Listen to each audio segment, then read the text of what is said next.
Welcome back. I'm Barry Craig. 2018 is being called the year of the woman in politics. You want some proof? Stick around and watch the show today. First, the numbers. 93 women are running for the Kentucky General Assembly this go-round. 7 are from our neck of the deep western Kentucky woods, and we have 4 with us in the studio today. They are, from my right to left, Abigail Barnes, Democrat of Salem. Julie Tennyson, Democrat of Paducah. Joni Hogancamp, Republican of Paducah, and Martha Emmons, Democrat of Paducah. Welcome one and all to the program. Thank you. Thank you. This is historic because I've never had 4 guests on before, and so I guess it's going to be like a tennis match. I'm going to be doing this all day, but we're going to deal with that. Again, getting back to these numbers, which I think are absolutely fascinating, 70 women are challengers in this. So let's begin. We're going the other way this time because I went that way. Okay. I would like for each of you to tell our viewers why you decided to run for the legislature. And we'll begin with Martha. Running for the 3rd House District, a seat being vacated by Gerald Watkins. Gerald's decided to return to his roots in the Paducah City Commission, from which he sprang, I guess, from Frankfort some time ago. You have no primary opposition. I thought you were going to say I have no experience. Well, no, you've been around politics quite a while. So again, no primary opposition. So tell the viewers of the 3rd District why they should elect you to succeed Gerald Watkins. Well, actually, you started off for me, and I didn't know you were going to do that. Thank you. And that is, I don't have any political experience, but I have been involved in public service for 40 years, and I have had a passion for working. I'm a person who loves to work, and I love to research. And it is an annoyance to me whenever somebody comes up with a solution or an idea that they don't think about the unintended consequences. And so many times through the years, we've had our legislature who's trying to do a good job, but they pass laws or ordinances that as soon as you hear it, if you know anything about the issue, you think of the unintended consequences. And that's been, for me, an aggravation for many years. But the reason that I decided to run this year is, as many people know, I coached the speech and debate team at Tillman for 11 years, which was never my job. Actually, we own a bicycle store, which many people know about. Did you ride a bicycle here today? I should have, but it was too rainy. It's raining. I know. Now, one of the guys who works for us, he would have ridden today. Hardcore. But yeah, I'm not quite that hardcore. Multi-transportation, multimodal transportation. But so I've been involved in public service, but the reason I really decided to run this time, I had stepped down as the speech coach at Tillman, so I just had one job working at Bike World, and I was looking to see who was going to represent the Democrats, because I personally feel like that we're on the wrong track to have our House and Senate and governor all be Republican, and I think the pendulum needs to be more in the middle. And there wasn't anybody forthcoming, and person after person said, why don't you do it, Martha? But it wasn't until several of my women friends ganged up on me and said, you need to do this. And I said, oh, my poor husband, he's finally gotten me free to be able to travel more. And he surprised me by saying, Martha, you were born to do this. It's what you've been doing your whole life. Why don't you represent everybody? And when I found out that he was in, I said, well, okay. So I decided to throw my hat in. Your seatmate, perhaps, will be your opponent in the fall.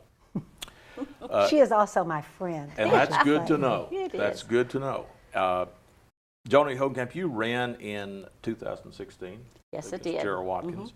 So you've been at this rodeo before. I have. So what made you decide to do this again? Well, I felt like, and thank you for that, Barry. Thank you for having us out. I just felt like with my experience as a business owner, we've helped families stay in their homes, And your business is? caring people services. We've let families stay in their homes as well as providing jobs for hundreds of people in our area. And I felt like my experience in the healthcare field was really paramount to helping find a solution for the Medicaid expansion.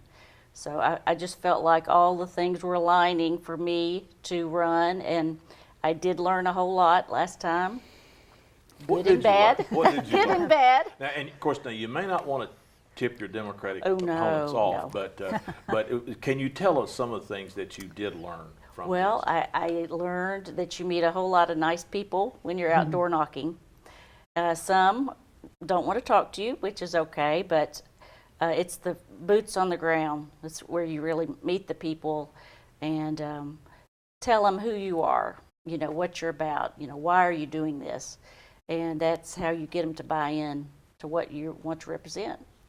And I did that last time. I'm going to do it even more this time.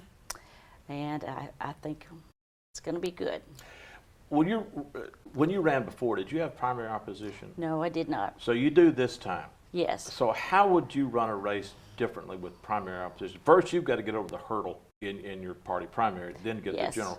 Yes. How would that be? How would your strategy be different from say Martha's, who has no primary opposition? Well, you are, if you have a primary, you're going after the same pool of folks. So you have to get in and, talk to them, tell them what you're about, get their support, because the concern is the turnout, for a primary. And being an off-year election is trying to get the primary out, but just getting people excited enough to take that step and go out and vote in the primary. Now we turn to Julie Tennyson, who is an attorney here in Paducah. You have no opposition in your primary. No. And nor does your Republican opponent, State Senator Danny Carroll. No. What made you decide to toss your hat in the ring? Well, as an attorney and as a mother, I was really concerned about public education. My friends, several of them are teachers. They're very close to me.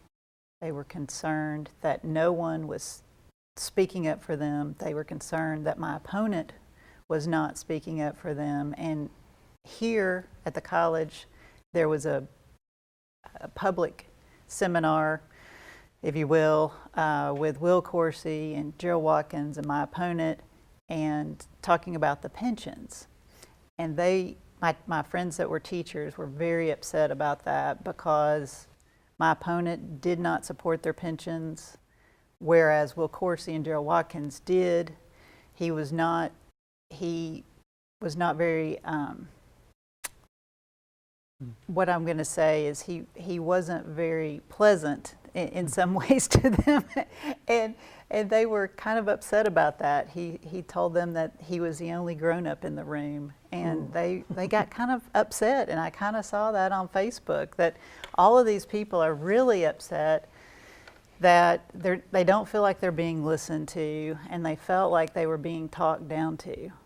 And I wanted to be there to be a person that would listen to the concerns of my constituents, be a person that would draw in support from people, and to be concerned. Take their voices to Frankfort and represent them, represent the people in my district, which is going to be Marshall, McCracken, Ballard, and Carlisle, the 2nd district, to represent all of those people, and not to be a person that cared more about what the Golden Triangle was doing, which is Lexington, Louisville, and Northern Kentucky, to be somebody that represents the people of Western Kentucky, the working families, and to make sure that the money that people make stay in our community. Abigail Barnes, an attorney, practices Yes, in sir. Paducah, but lives in metropolitan Salem. That's correct. Do you live in Salem itself or Greater Salem? I live in Salem itself. The yes. inner part, Yes, sir. the Yes, sir. midtown of Salem. I do. There we are. I Anyway. do. I was raised in Berna, which is In Berna. that's right. Yes, yes. Just yes. maybe 5 And miles so, and outside of course, of you know Salem. where Joy is. I do. And Tulu. Yes, sir. And Carsville. Yes, sir. Okay. So we're checking- Tylene. Tylene, that's Yeah, right. Got to yeah. throw that in there. Oh, we all know Livingston County geography. That's absolutely. right. So, you are running against an incumbent, That's correct. Lynn Beckler. He has primary opposition, by the way, a man named Fred Stolefield. Yes, he does. So basically, I guess a primary would be to you and to you at Barth as well, sort of an exhibition game to get you in there. Spring training, if you will. That's coming up. Go Yankees this year. I got to get that in. Anyway, so what made you decide to take the plunge? Well, Barry, I can tell you this. I was always, as a child, very, very interested in justice and fairness. And as I grew up, I started to pay more attention to the balance of power in our system. As an attorney, I began my career in Smithland and represented the rights of people in Livingston County and the surrounding area. And I then became a public defender. And I did that for 3 years, and I was a very strong advocate for my clients, and I have stood up for their rights. And I then worked as a prosecutor, and I prosecuted domestic violence crimes, and then I spent 1.5 years doing that, and I spent about 1.5 years doing child support enforcement.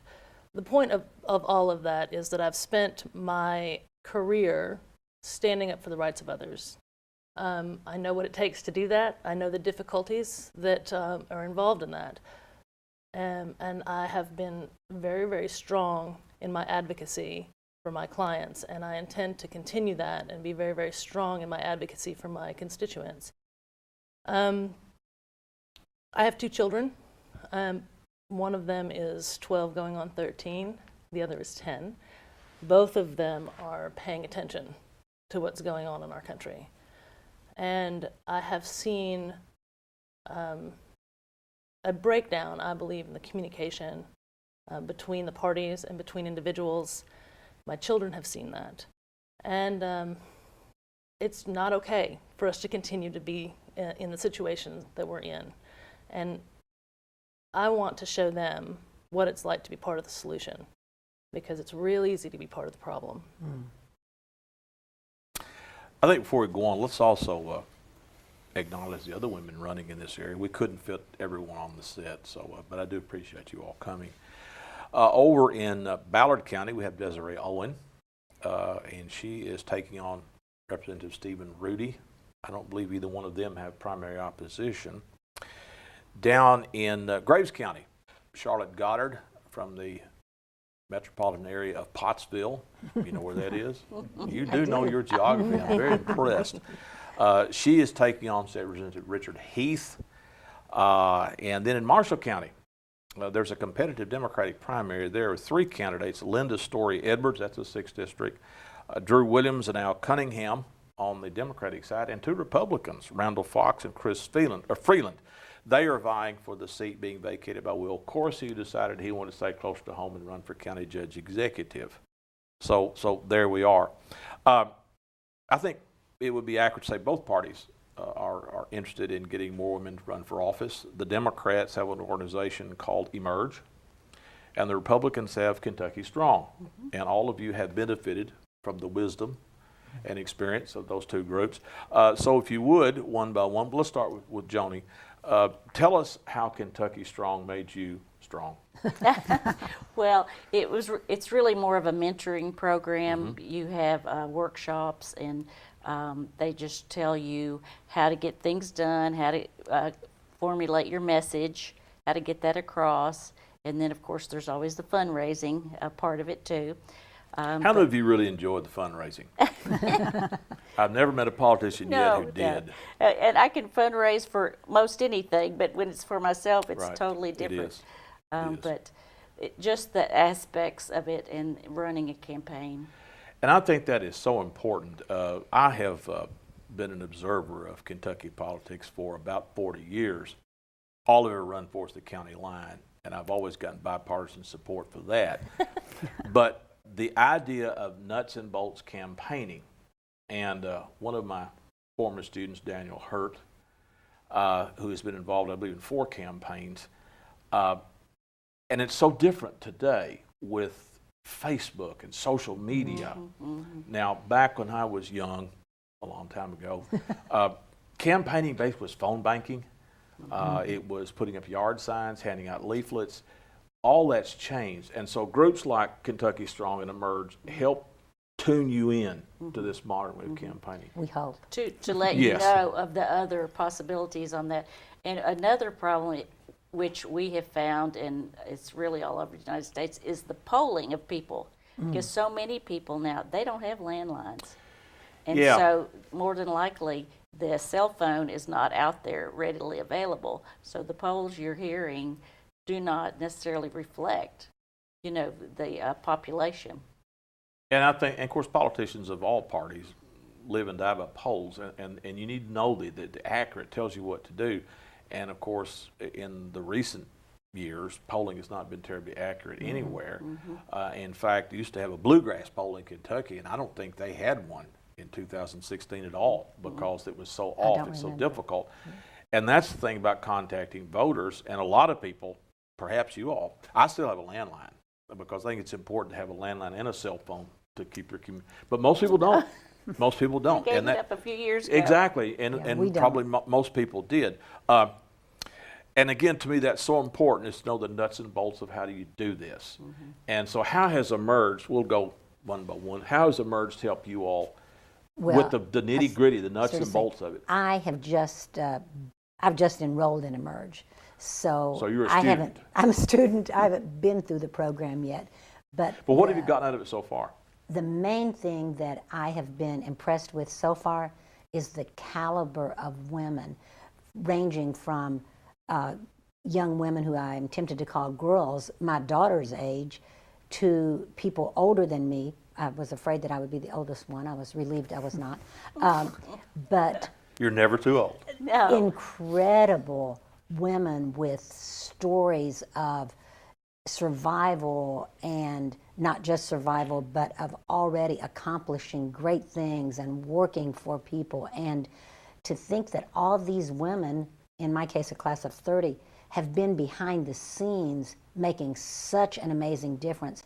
I am just honored to be a part of them, and they're so inspiring to hear their stories and to see what they're doing to make a difference. Not all of them are running for campaigns.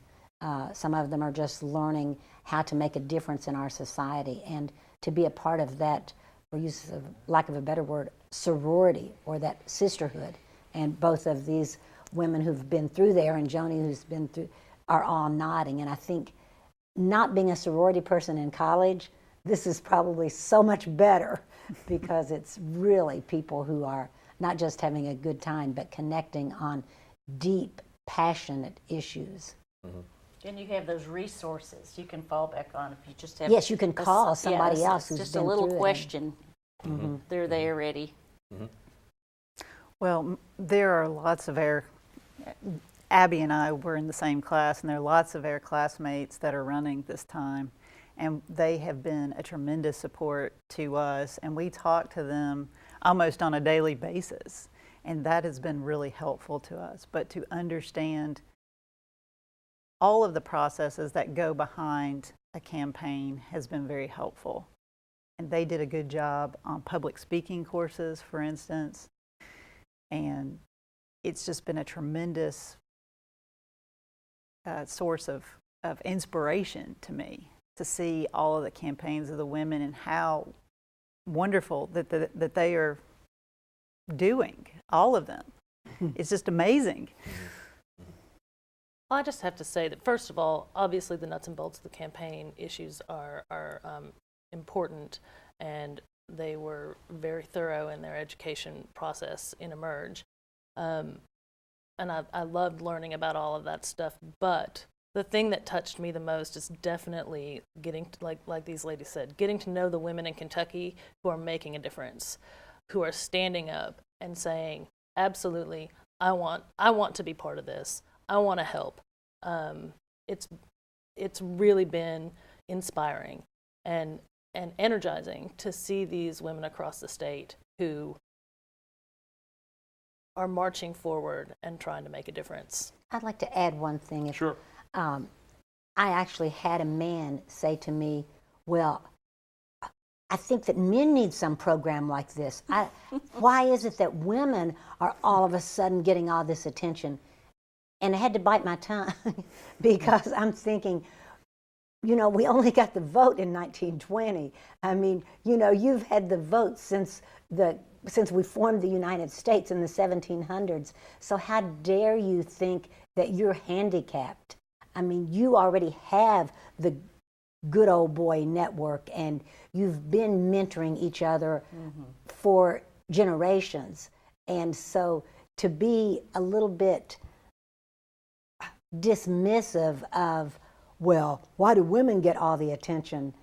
I think that finally we're saying, hey, women are the people who've been raising the sons and the daughters and keeping the country together, and let's use some of their collective wisdom and have them run part of the country. So. Let me give you a few numbers here. I believe I'm correct in saying that 52% of the population are women.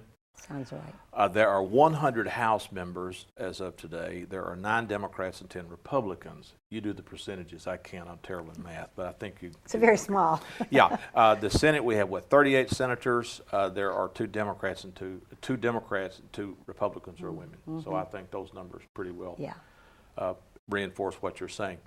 Now, of course, if you all do advance to the finals in November, the issues may change. Sure.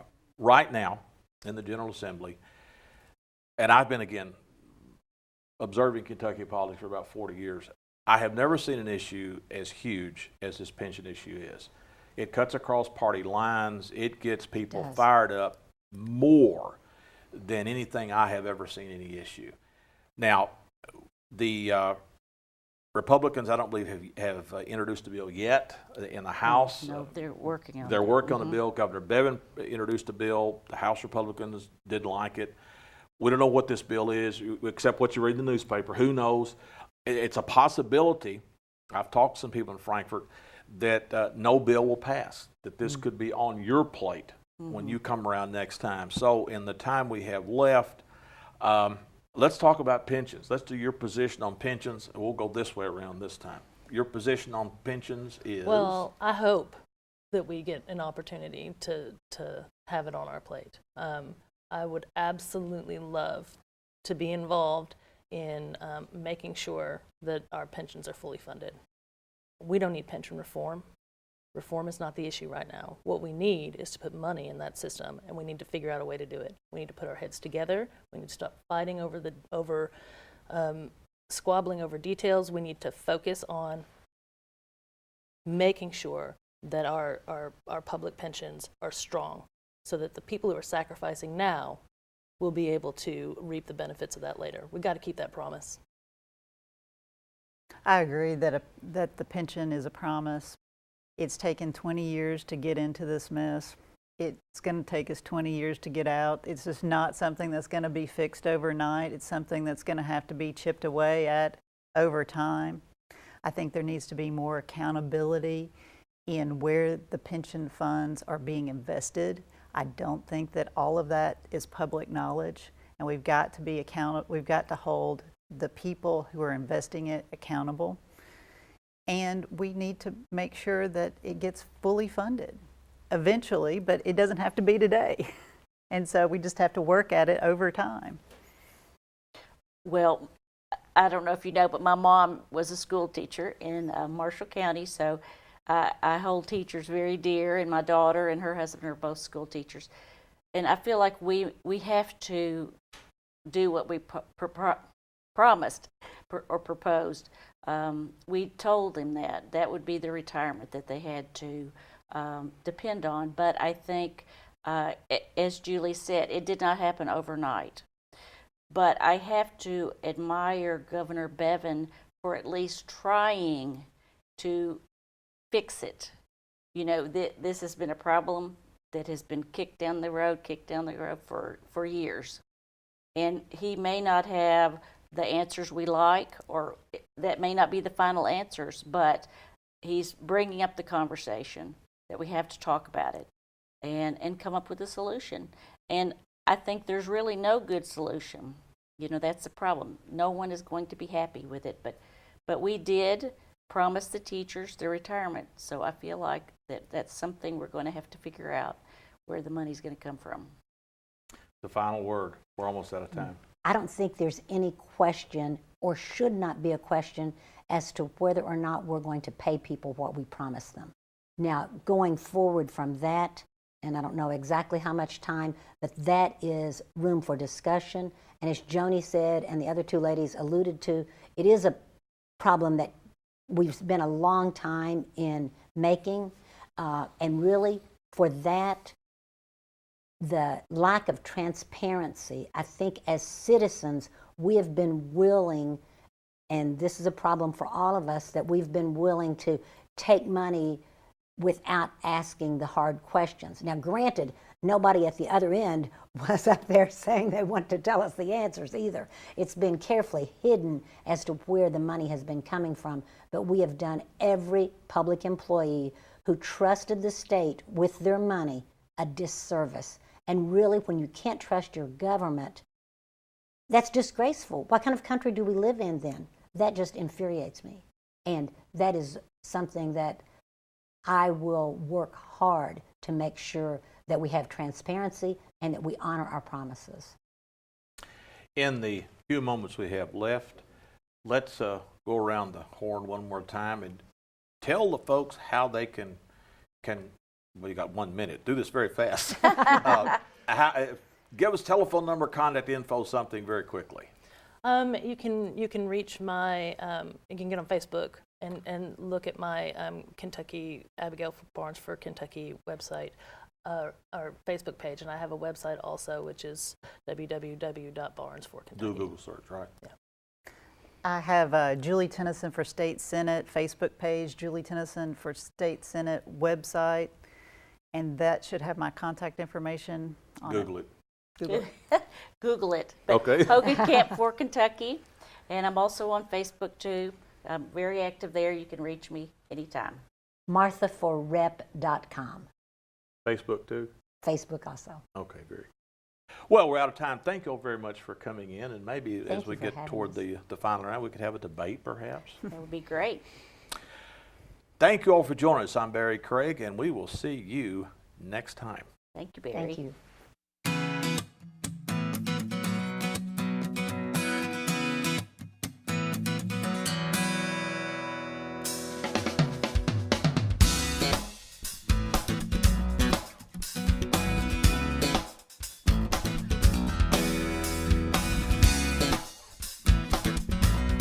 Thank you.